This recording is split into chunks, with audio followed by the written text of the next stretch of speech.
next up here, we're going to talk about the Mikko Rantanen trade that seemingly popped up, out of the blue, which was obviously the Carolina Hurricanes acquiring Mikko Rantanen, Taylor Hall, and I'm so sorry, I'm going to try here, Nils Juntrop, which obviously that I hope I don't have to tell you that's probably the smallest player in that trade. But for I believe Chicago getting a 2025 third round pick from Carolina, and then the Colorado Avalanche getting Martin Necas, Jack Drury, 2025 second round pick, and a 2026 fourth round pick. And it's probably the biggest trade we've seen in a very long time in the NHL. Not the biggest trade in the world in the last little bit. Yeah. Funnily enough, we've had a lot to talk about this last little bit, but it's definitely the biggest trade we've seen in a good while. With Mikko Rantanen being one of the, I believe he's top 5 in points in the NHL right now, if I remember right. He's having a really good year he was having a really good year for the Avs, and suddenly the Avs went, we don't think we're going to be able to sign you. Traded him for another guy in Martin Necas, who obviously is very, very good, very solid player, not Mikko Rantanen. That's obviously the big thing there. But regardless, it's an interesting trade. I know. I'm sure this is going to be an interesting thing to talk about just across the board. But Caleb, what's your immediate opinion on this one? Obviously, it's a it's a pretty crazy one for sure. Yeah, so I do think to a certain extent that this trade has just gotten overshadowed so much by the Doncic trade in the NBA that people almost just kind of like gloss this over. But I talked about how I kind of had a jaw drop reaction to the Doncic trade. Lesser so, but I had a pretty similar reaction to this rant in the trade Oh yeah. because it was similar. It was so similar in the sense that there was no rumblings about this at all. Like, that's what's so funny about both of these trades is you didn't hear shit about it. Like, usually, like, I don't know, like, take, like, again, the De'Aaron Fox trade in the NBA is a good comparison for that. The JT Miller trade in the NHL, which we might get to I don't know if we'll get to this week, but maybe later. But that trade was like, we've known for so long that JT Miller is going to be on his way out of Vancouver inevitably, for like, I feel like in years.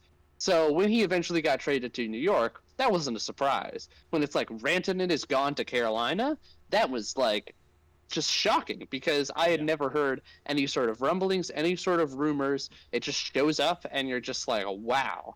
I will say though, whereas if to continue the comparison, whereas if the Doncic trade is just like the most nonsensical bullshit ever, this one makes a little bit more sense, even if I do still think the Avs got fleeced. No, they got absolutely fleeced. Okay, well, I don't know, because in Colorado you're at least getting back something. Like Natchez is a good player, and you're getting a couple picks for him. And if you're thinking Rantanen's not going to re-sign, it's the kind of thing like you pull these kind of trades, right, where you're going to take a cost that for like Rantanen is worth more than what Colorado got back. But there's a part of that knowing that you don't have that kind of leverage because Rantanen isn't going to sign with you again. So you might as well get something for him before he leaves for nothing. So with that context of it, then it's like, okay, that makes sense. Whereas in the Luka trade, there was less rumblings of that. Like it was likely that he was going to come back. It sounded like it was the same thing here, though. It sounded like Mikko Rantanen was interested in coming back to Colorado. I think that... I just don't think they had the cap for it. Like, that was the issue. They just weren't able to pay him what he wanted. I don't know. Again, it was all things that came out after the fact, so it's really hard to say what actually is true of it all. I'm not calling Mikko Rantanen a liar by any means. I'm just saying that. I'm pointing that out. Obviously, like, it's a lot easier to say all these things after the trade already happened. But it sounded... Mikko Rantanen did come out afterwards and say, I was surprised. I was willing to stay for, obviously, a lower amount to make it work. But obviously they just decided to go in a different direction or something like that, like something along those lines, right? And in that, when you look at it like that, I feel like it looks a lot worse for Colorado if that is the truth, because obviously you're sure, like you pointed out, like Necas is a terrific hockey player, like he is a very good player. Jack Drury, from everything I've heard, seems like a good player. You're getting some picks as well. Like, it's not a bad move for them necessarily, but you are still losing Mikko Rantanen. He is still like that. It's in the same sense. You're comparing it to the Doncic trade. You are losing a, I don't know if he's generational, but a very, very elite player. Yeah. Like nearly, actually not even nearly. He'll probably hit 100 points this year.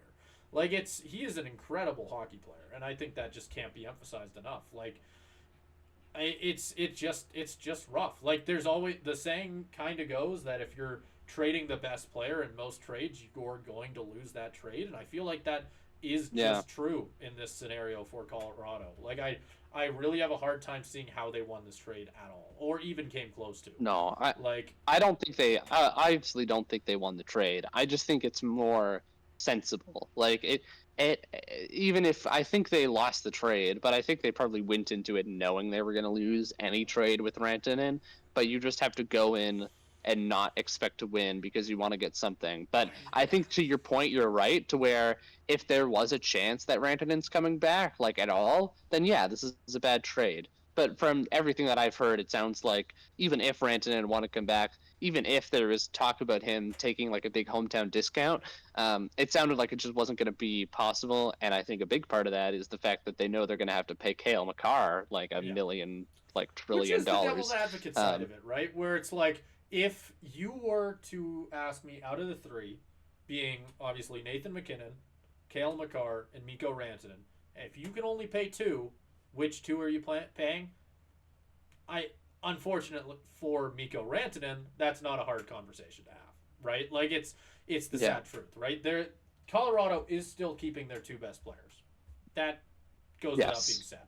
I don't know. I feel like, especially with all of the numbers we've seen in the next little bit for how like the cap's gonna rise and all of that stuff. Yes, I feel like this is that's a good point. It's a bad look for Colorado. Like you are trading one of your best, even if you're your third best player. For fuck's sake, he's on the top 10 for points.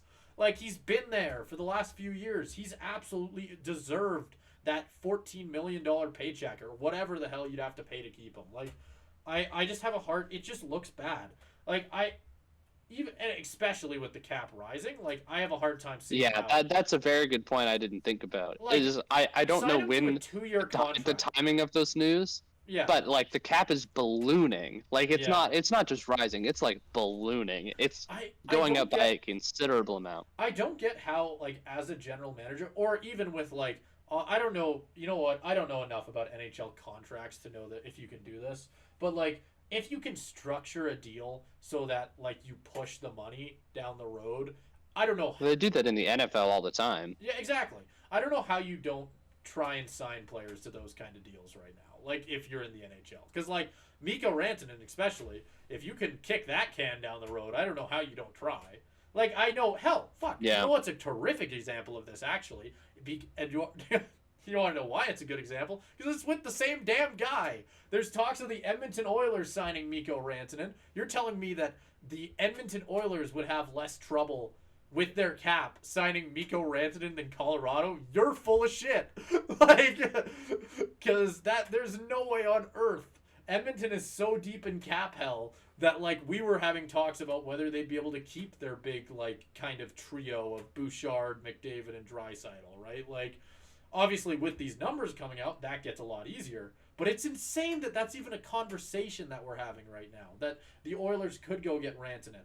If the Oilers had the potential to go get Rantanen, how the hell does Colorado not have a shot? That's all I'm saying. Like it's insane to me.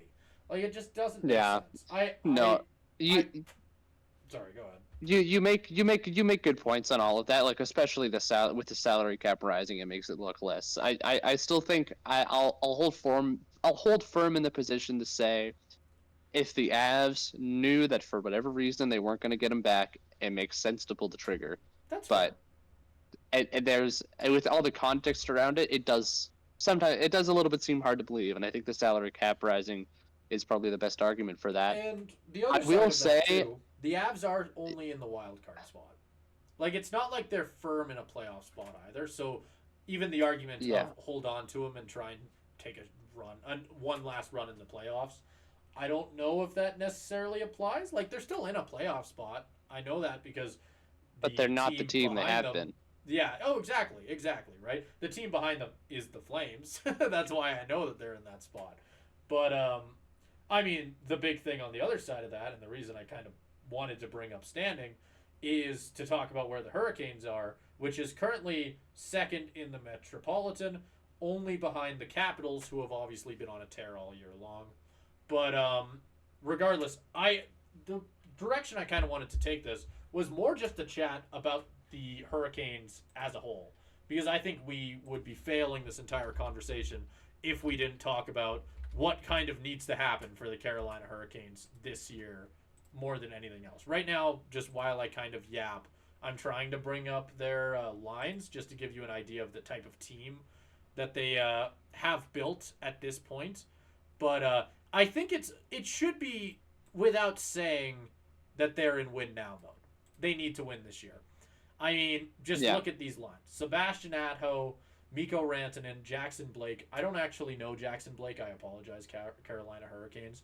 But obviously, like, you just go down these lines, like, it's bonkers. The rest of these, Like, yeah. it's bonkers. Like, their entire, like, what? Like, obviously, Carolina were already a team before this trade.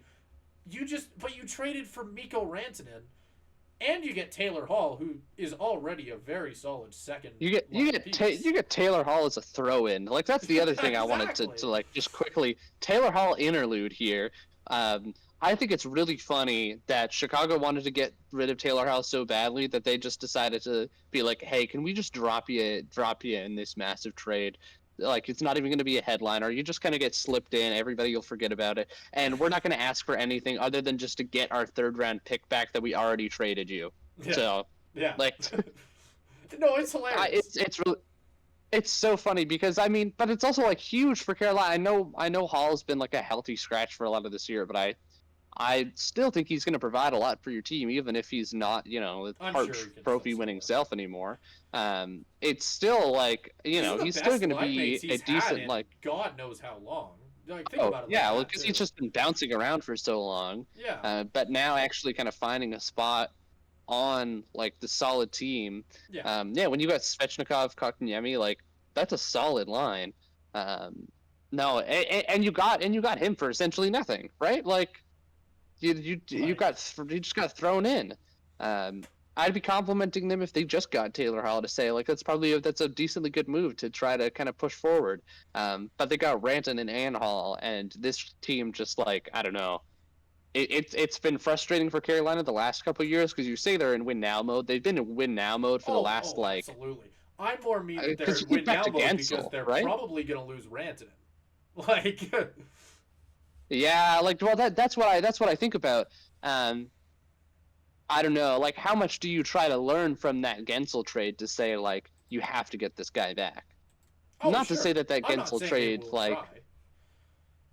but I think you have to because I think it lets a lot of their era. I know that Gensel trade was always done with the possibility that he wouldn't come back in free agency. Like I think they very much knew that going in. But I feel like you have to make that happen now if you're Carolina. Like I think you have to lock him up long term because if you just keep doing these like hyper aggressive win now trades to where you just get a rental for the playoff run and if it doesn't work out, like if you win a Stanley Cup, none of it matters. But if it doesn't work out, then it just is like, oh, well, we're not building ourselves up for long term success, and we're eventually going to burn out of this core we have because we keep trading away some of our key pieces for these guys who are just going to, be in there 1 year, and if we fail, we fail. Um, so I do think it's really important for them to lock him up. I don't know how realistic it is, though. I haven't looked at their cap situation. That's the tough thing, right? Like, I have a hard time believing they don't want to, because I think the big immediate thing that people have been pointing out is the fact that obviously it's the Finnish connection, right? It's Sebastian Aho Yeah. and Mikko Rantanen. They're literally, I don't know how, I think we're pretty close to it at this point, a week or two away from watching them play together on Team Finland. Probably on the Yeah. same line, you gotta imagine, right? That top line for Finland. Like it's gonna be fun to watch for sure. Like I think this I you gotta hope they stay together, but I feel like you can't take that risk as for talking about whether it's a season where they have to win right now. I think that goes without saying. This is Carolina's year to lose. Like, it's they I don't know. Like, they're a terrific hockey team this season. They are absolutely stacked throughout. They are made for the playoffs. So I feel like if they don't go on a run this year, more than ever, obviously they lost a few years in a row in the conference finals. If they don't get over that hump this year, and it's crazy that we're calling the Eastern Conference Finals a hump, but if they don't get over that but hump it is this for year, them. yeah, it is. Oh, absolutely. And if they don't get over that hump this year, it's a disappointment. 100%. Like, that needs to happen this season. I'd say it's cup or bust for them. Like, Oh, absolutely. like if at least you have to have that mentality. If you lose, then you start talking about, okay, what can we do to do everything in our power to get this team back? But I mean, it's gonna be tough, right? Like, even with the cap ballooning, I foresee them having a hard time getting Rantanen back. We'll see what happens, I guess. Yeah, you really got to hope if you're a Hurricanes fan, because I don't know. I mean, it's exciting to go all in for these playoff runs, but then kind of reiterating the point, but you burn out of that eventually. If you get a cup, It's not. It's not. If you get a cup, none of it. It's the Rams philosophy. Fuck them picks, right? Like, yeah, it won them a Super Bowl, so nobody cares. exactly. But and they turned it around to their credit, where they were able to, after saying fuck them picks, draft well and rebuild the team from the ground up. But especially in hockey, where you don't have first round picks contributing immediately, unless they're Connor Bedard, or somebody of that ilk. Even It's a lot harder to when you. It's being shown that No. he won't change your team. Like, you No. still need good And pieces. so- Yeah, whereas the Rams can have that entire draft class hit, and then that turns them around. You're not going to have that in the NHL. No. So it's a lot harder to say, let's go all in, and then if it doesn't work, we can just hit the reset Rebuilds button. in the NHL can go on for years, let alone decades. Yes. So, like, Ask the Buffalo Sabres. yeah. No, I'm sure they'd have a lot to tell you on that one. But it's I don't know. It's such an insane trade. It's crazy we had both of these trades in the same, like, I don't know, week and a half ish, however long it's been. Yeah, we've been complaining about not having anything to talk about on right? Trick Play, and then Oh, and there's so much we're missing this week. Like, yeah. there's again, there's stuff we'll get to in the next couple of weeks, but Yeah. there's other huge trades in essentially every league except the MLB. MLB's still not getting anything. I'm so sorry, guys. Well, you know what? no, I'll make this promise, because, like, I think especially, like, for example, I know we're both Flames fans. I really want to talk about that big Flames trade. I think we'll get a chance. I think in the next little bit we'll do a kind of Flames-oriented, like, segment. Maybe we'll see if we can get a guest on for that or something. We'll see. But, Yeah. and we'll try and do stuff like that for, like, things we're missing right now, because we can't put 5 hours into one podcast. But no, we're not staying up until 2 a.m. to that's like not happening. like delirious, being like, okay, JT Miller, like, fuck. I feel like at that point, you'd probably get my rant about how the Flames should have traded for Peterson while they had the chance, and, like, all that, like, stuff. We'd be going down a few rabbit holes. We'd be getting really into that, like, Vegas, like, Doncic theory. Like, it'd be a whole thing. I've got the whiteboard behind me. I start drawing shit. Yeah. You can connecting recreate the that dots meme. That meme of the guy, like, going like this or whatever it was. Yeah. Yeah, like that. No, for sure. Regardless, I think it's pretty easy to say that Carolina wins this trade pretty much no matter what. I think it's also too early to tell. You never know what's going to happen, obviously. If they shit the bed, losing the first round, and Rantanen leaves, I think the conversation changes. But yeah, and then if Colorado locks up Natchez long term and he starts developing beside McKinnon, like, who knows? Yeah, Oh, exactly. And That's Chicago's the tough thing about round trades. pick is the next Gretzky or whatever. Anybody can win any given trade. That's just the truth of it. except for the Mavs.